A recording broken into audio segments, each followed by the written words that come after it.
Good morning students. आज हम सीजल बोनाइडी family के कायिक लक्षण, उसके विशिष्ट लक्षणों के बारे में बात करेंगे।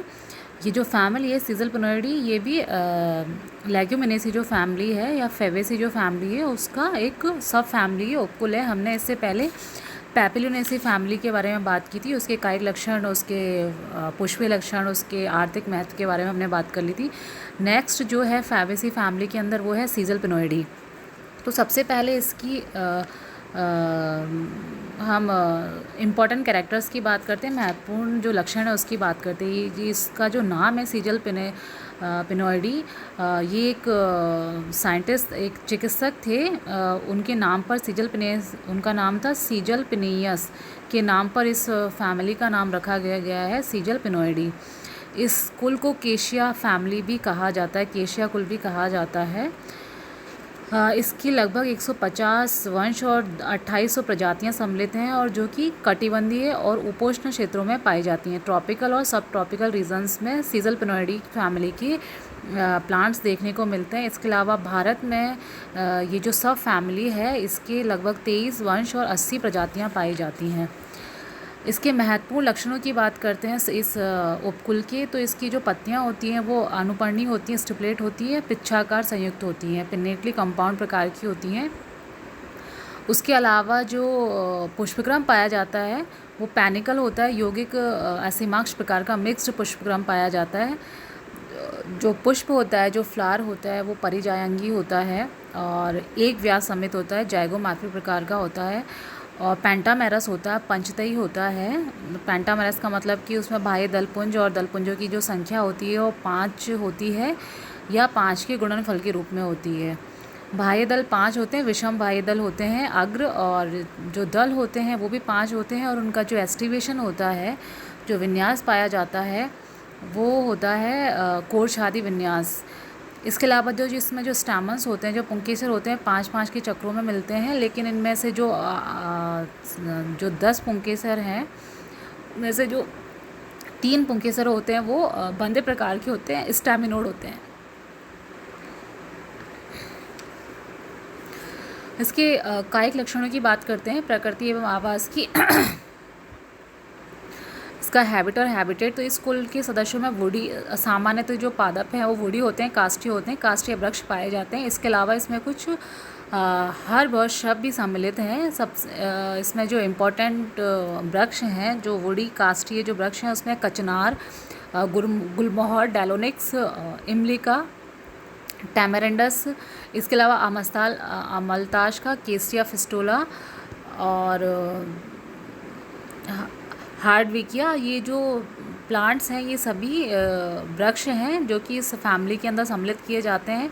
इसके अलावा जो सिजलपिनिया है और पार्किंसोनिया जो है वो श्रब हैं जो कि इस फैमिली में सम्मिलित किए गए हैं। इसके अलावा केशिया टोरा एक प्रकार का शाक होता है जो भी वो भी इस फैमिली के अंदर पाया जाता है, उसको सम्मिलित किया गया है। तो इस प्रकार से इस फैमिली के अंदर सामान्यतः वृक्ष पाए जाते हैं। उसके अलावा कुछ शाक और शुप भी इस फैमिली में पाए जाते हैं। इसके अलावा इसकी जो मूल होती है वो शाखित मूसला जड़ पाई जाती है। उसके अलावा जो स्टेम होता है इरेक्ट प्रकार का होता है, जो कि जैसे कि आप स्लाइड में देख रहे हैं, केशिया का जो प्लांट लगा हुआ है, वृक्ष लगा हुआ है, स्टेम इरेक्ट होता है, बेलनाकार होता है, सॉलिड होता है, शाखीय होता है तथा शाखित प्रकार का होता है, ब्रांचेस पाई जाती हैं। पत्तियां जो होती हैं, लीफ की अगर हम बात करें तो इस फैमिली के जो पादप हैं उनमें जो पत्तियां होती हैं अनुपर्ण प्रकार की होती हैं, स्टिपुलेट प्रकार की पत्तियां पाई जाती हैं। अनुपर्ण प्रेजेंट होता है, सेवरंत होती हैं, पेडिसलेट होती हैं, एकांतरित होती हैं, एक पर्व संधि के ऊपर एक लीफ लगी हुई रहती है। तो इस प्रकार से अल्टरनेट प्रकार से पाई जाती हैं पत्तियां। स्तंभी एवं शाखीय होती हैं, मतलब कि जो पत्तियां होती हैं वो शाखाओं पर और स्टेम पर दोनों पर एक साथ लगी हुई रहती हैं। जैसा कि आप स्लाइड के अंदर देख सकते हैं पत्तियों का अरेंजमेंट, किस प्रकार से पत्तियां लगी रहती हैं शाखाओं पर और स्टेम के ऊपर। जो पर्णाधार होते हैं वो फूले हुए रहते हैं, पल्विनस होते हैं और पिच्छकी रूप से संयुक्त रहते हैं, पिन्नीटली कंपाउंड होते हैं। उसके अलावा जो वाहिनियाँ में जो लीव पाई जाती हैं वो सिंपल होती हैं, सरल प्रकार की होती हैं दिखने में, लेकिन वास्तव में वो द्विपर्णी संयुक्त होती हैं। बाइफोलिएट कंपाउंड प्रकार की पत्तियाँ पाई जाती हैं। बाइफोलिएट का मतलब होता है जो पर्णवृंत होता है, पर्णवृंत के साथ दो ही पर्णक जुड़े रहते हैं। तो उस प्रकार की जो पत्तियाँ होती हैं उन्हें बाइफोलिएट कंपाउंड प्रकार की पत्तियाँ कहा जाता है कि पर्णवृंत के साथ दो ही पर्णक जुड़े रहते हैं। तो इस प्रकार की पत्तियाँ वाहिनियाँ में देखने को मिलती हैं। इसके अलावा जो केशिया होता है, केशिया में पत्तियाँ यूनिपिन्नेट प्रकार की होती हैं, एक पिच्छकी प्रकार की पत्तियाँ पाई जाती हैं। डेलोनिक्स के अंदर और टैमरिंडस के अंदर जो पत्तियाँ होती हैं वो द्विपिच्छकी संयुक्त प्रकार की पत्तियाँ पाई जाती हैं। पार्किंसोनिया के अंदर भी जो पत्तियाँ होती हैं वो द्विपिच्छकी संयुक्त प्रकार की होती हैं और उसके जो लेटरल लीफ होती हैं, लेटरल जो अनुपर्ण होते हैं, स्टिपुलेट जो होते हैं, उनमें मॉडिफिकेशन पाया जाता है। वो मॉडिफाइड होकर कांटों के रूप में रूपांतरित हो जाते हैं और उनके जो लीफलेट होते हैं वो जल्दी ही गिर जाते हैं। और जो उसका रैकेज होता है, सेकेंडरी रैकेज, द्वितीयक रैकेज जो होता है वो हरा और फ्लैट होकर, चपटा होकर फिलोड में रूपांतरित हो जाता है। फिलोड एक प्रकार का लीफी रूपांतरण है। तो पत्तियाँ फिलोड के रूप में रूपांतरित हो जाती हैं।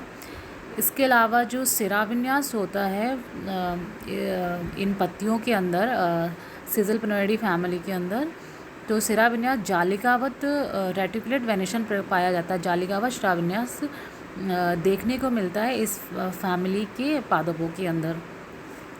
तो इस प्रकार सिजलपिनोइडी फैमिली के अंदर पाए जाने वाले पादपों में इस प्रकार के कायिक लक्षण देखने को मिलते हैं। इसके अलावा इसकी जो पुष्पीय लक्षणों में जो इन्फ्लोरेसेंस की बात करते हैं, इन्फ्लोरेसेंस जो होता है वो रेसिमोज या पैनिकल प्रकार का इन्फ्लोरेसेंस देखने को मिलता है सिजलपिनोइडी फैमिली के अंदर।